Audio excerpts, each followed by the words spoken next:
O Cristo que levanta, o Cristo que alegra, o Cristo que satisfaz, o Cristo que fortalece, o Cristo que fortifica, o Cristo médico, o Cristo Senhor, o Cristo Rei, o Cristo Pastor, o Cristo amigo, o Cristo... Louvado seja Deus para sempre e eternamente. Bendito seja o Senhor, Deus de Israel, Deus da igreja, Deus do céu, Deus de cada um de nós. Bendito seja Ele para sempre e eternamente. Como tratar com causas impossíveis? Meu texto hoje é o versículo de número 37 do Evangelho de Lucas, capítulo 1.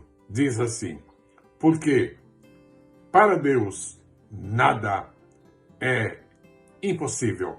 Eu começo por lhe pedir que tome posse desta palavra, que deixe que todo o seu coração navegue nas águas profundas desta promessa tão linda, tão exuberante, tão gloriosa, tão dinâmica, tão atual, tão eterna, tão pura, tão perfeita. Porque para Deus nada é impossível.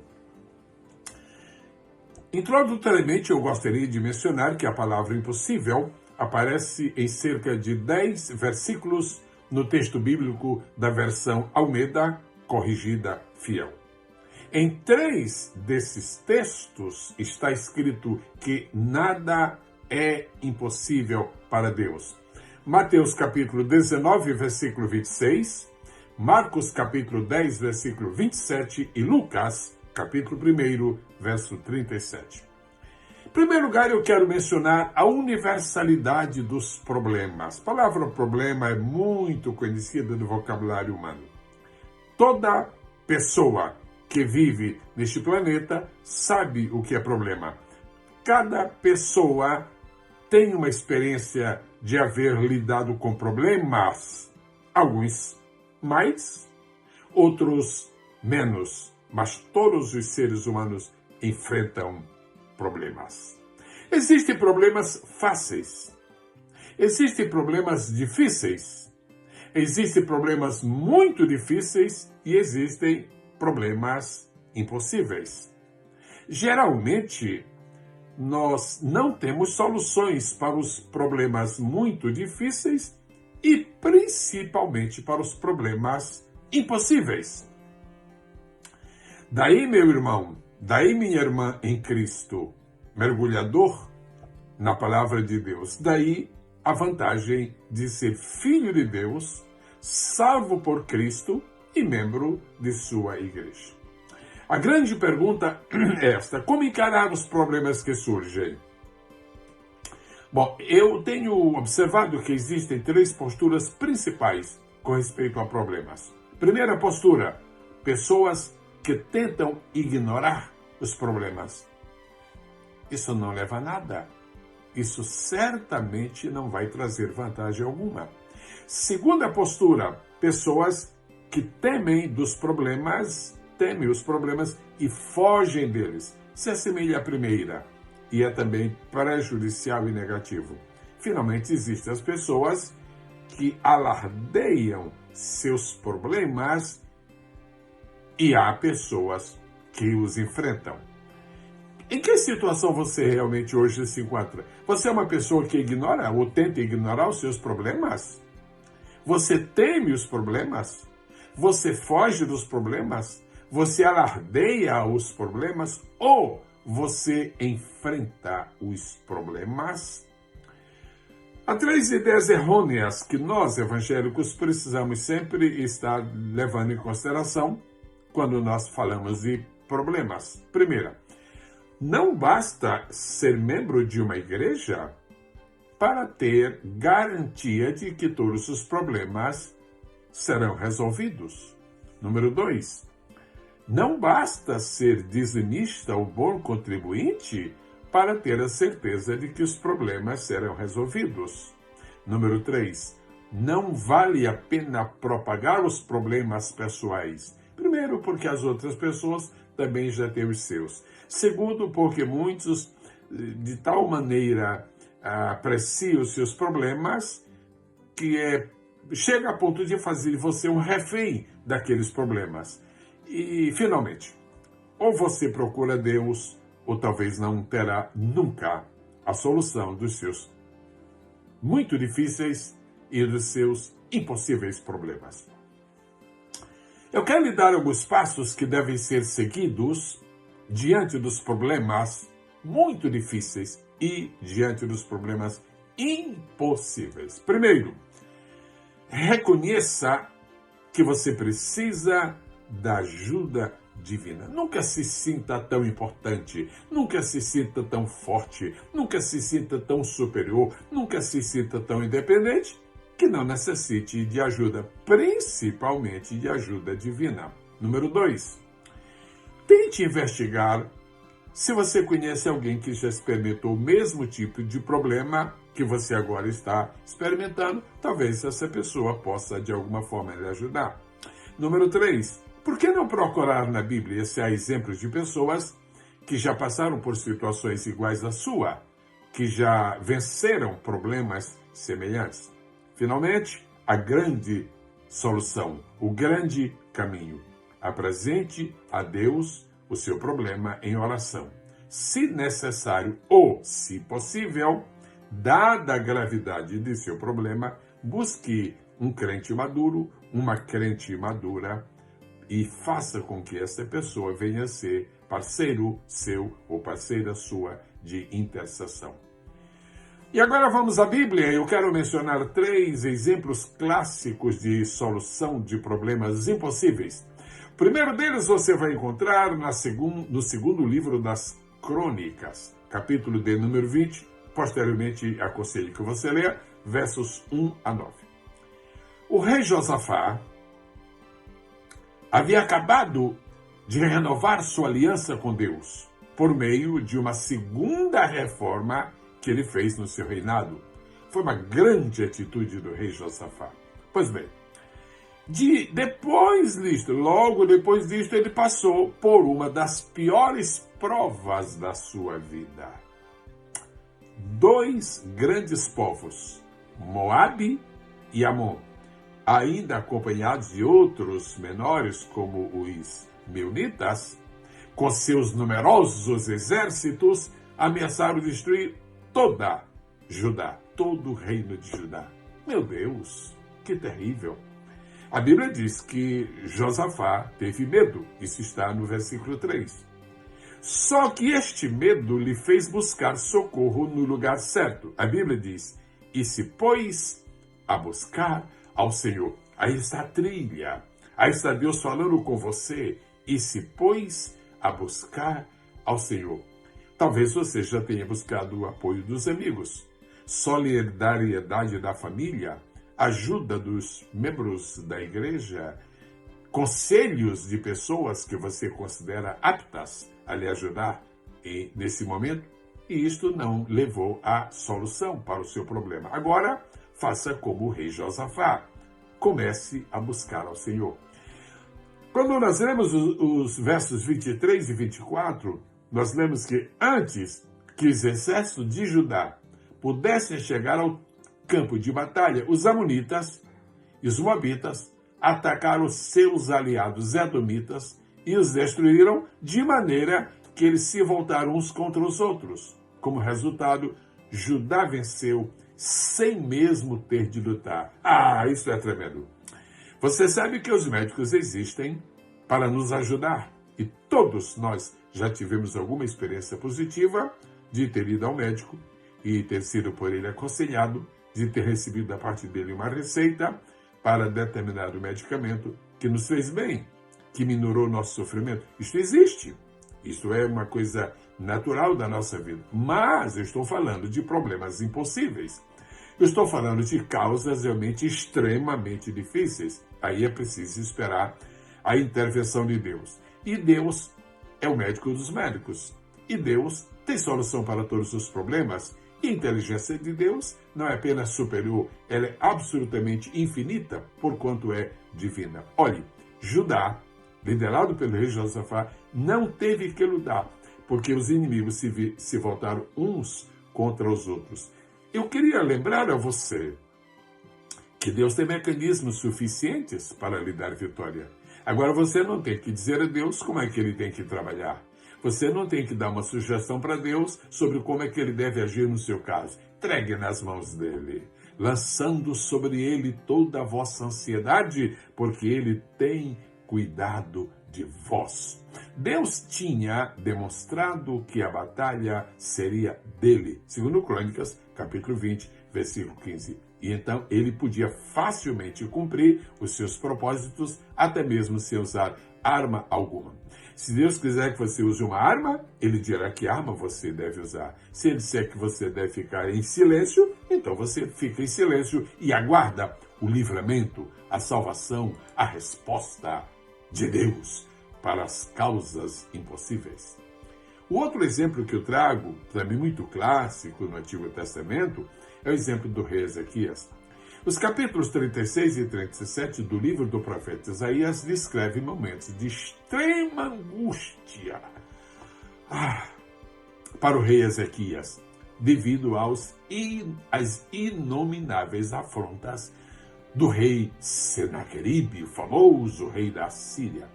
Só que as afrontas de Senaqueribe foram dirigidas ao povo de Judá, foram dirigidas ao rei de Judá, mas também foram dirigidas a Deus, que é o Senhor de Judá, que é o Senhor do rei de Judá, que é o Senhor de Israel, que é o Senhor da igreja, que é o Senhor dos exércitos, que é o Senhor do universo, que é o Senhor de tudo, que é o Senhor de todos. Então, aí, Senaqueribe realmente não tinha uma ideia do terreno minado que ele estava agora começando a palmilhar. O capítulo 36 do livro de Isaías relata a invasão de 46 cidades fortificadas de Judá por Senaqueribe. Pronto.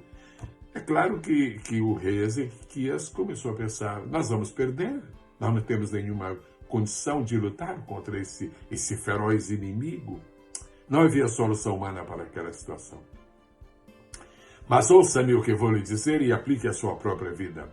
Deus não permitiu que a tristeza e a aflição e a angústia e a dor de Ezequias se transformassem em um caos espiritual. Deus levou em consideração a súplica do rei. Deus enviou um profeta para anunciar a vitória do rei e assim aquilo que era uma causa impossível para ela, Ezequias encontrou solução. Sabe o que Ezequias fez? Ezequias entrou na casa do Senhor. A casa de Deus é lugar de vitória. A casa de Deus é lugar de soluções. Não se trata de uma varinha mágica. Trata-se de termos inteligência espiritual e descobrimos o melhor lugar para estarmos, a fim de ali falarmos com Deus e alcançarmos todas as vitórias que nós precisamos. Ou seja, Ezequias foi aos átrios da casa do Senhor para buscar a Deus no lugar que estava aberto para ele como homem de Israel. Você está buscando a Deus da maneira certa, no lugar certo, no tempo certo, com a posição certa, com a devoção certa, com a fé certa, com a esperança certa? Está? Então você vai ter vitória também. Agora ouça o que Deus fez. Ah, que coisa linda. Verso 30. O verso 30 diz que Deus derribou o poderoso exército assírio. Mas como? Com as armas de Ezequias? Não. Com as armas do reinado do exército de Judá? Não. Então, como foi? E o anjo do Senhor saiu e matou 185.000 soldados no acampamento dos assírios. E quando se levantaram pela manhã, eis que eram todos corpos de mortos. Meu irmão, minha irmã, você não tem como desfalecer? Você não tem como desistir? Você não tem como desanimar? Você não tem como recuar? Você não tem como se arrepiar? Você só tem que confiar. O Deus de Josafá é o nosso Deus.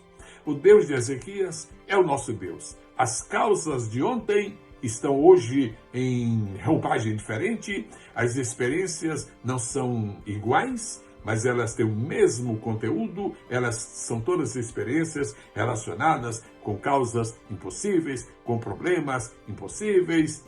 Mas Deus está no trono e de lá está ordenando para você a sua vitória, o seu livramento, a sua solução. O anjo do Senhor saiu. É tão simples, mas é tão perfeito. É tão simples, mas é tão poderoso. Deus destruiu 185 mil soldados de uma nação. Morreram nas mãos do anjo do Senhor. Isso vai contra todas as probabilidades. Isso vai contra todas as expectativas. Isso vai contra todos os raciocínios. É isso que você tem que fazer. Não fique imaginando probabilidades. Não fique tentando descobrir o desenho que Deus fez do mapa de sua vitória. Só creia, só creia, só creia. E ore, e ore, e ore, e busque, e busque, e busque, e receba, e receba, e receba. O impensável aconteceu, o impossível foi realizado. Deus continua o mesmo. Um terceiro exemplo que eu vou trazer agora já no Novo Testamento, no tempo da igreja primitiva, uma situação também clássica. Pedro, o apóstolo que o Senhor levantou para pregar no dia de Pentecostes. Pedro, aquele homem que aparece sempre o primeiro na lista dos 12 discípulos de Jesus. Pedro, aquele grande companheiro de João para ir à hora da oração, à hora nona. Pedro, aquele homem que tinha uma aparência rústica, uma maneira de falar assim um pouco provinciana, mas que tinha muita fé, mas que tinha uma excelente liderança, e agora estava cheio do Espírito Santo, e o povo esperava, a igreja esperava que ele tivesse muitos anos de vida para gerir a nova igreja que estava surgindo. E a igreja em Jerusalém, de repente, soube da notícia muito triste. Pedro está preso, está ameaçado de morte, quem sabe esta vai ser sua última noite. É uma causa impossível.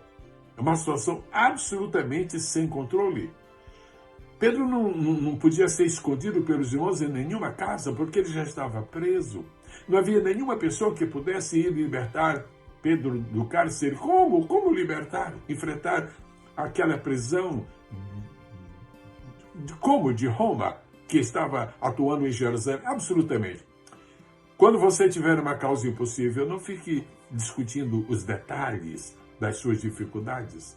Não fique abusando de propagar o que você está sofrendo. Fale com Deus. Fale com Deus. Olha o que diz a Bíblia. A igreja, porém, resolveu orar enquanto Pedro estava na prisão. Pedro estava preso, mas a igreja não estava presa. Pedro estava preso, mas a igreja estava livre para orar a Deus. E outra vez Deus deu para uma causa impossível uma solução impossível. Outra vez Deus deu para uma situação absolutamente adversa e absolutamente fora de controle humano, Deus deu uma solução sobrenatural. A igreja naquela época estava sendo açoitada pela fúria do inimigo. Ela já havia decapitado Tiago. Herodes estava determinado a exterminar todos os cristãos. E o pensamento era este: bom, se Tiago já morreu, Pedro também vai morrer, os outros também vão morrer, nós também vamos morrer. É isso que, geralmente, esta sucessão de pensamentos, esta cadeia de ideias que nos parecem muito racionais, ela surge quando a situação se torna uma causa impossível. Porém, a igreja orou. Quando a igreja ora. Quando a igreja ora, as portas dos cárceres se abrem. Quando a igreja ora, os anjos enviados por Deus começam a movimentar-se em favor dos excluídos. Quando a igreja ora, o poder aumenta. Quando a igreja ora, a verdade triunfa. Quando a igreja ora, o avivamento explode. Quando a igreja ora, as causas impossíveis são resolvidas, porque a igreja orou. São resolvidas pelo Deus a quem a igreja ora. A igreja viu este problema resolvido. O anjo do Senhor entrou na prisão. Ninguém viu o anjo do Senhor, é um anjo, ninguém vai vê-lo. Deus tem mecanismos extraordinários.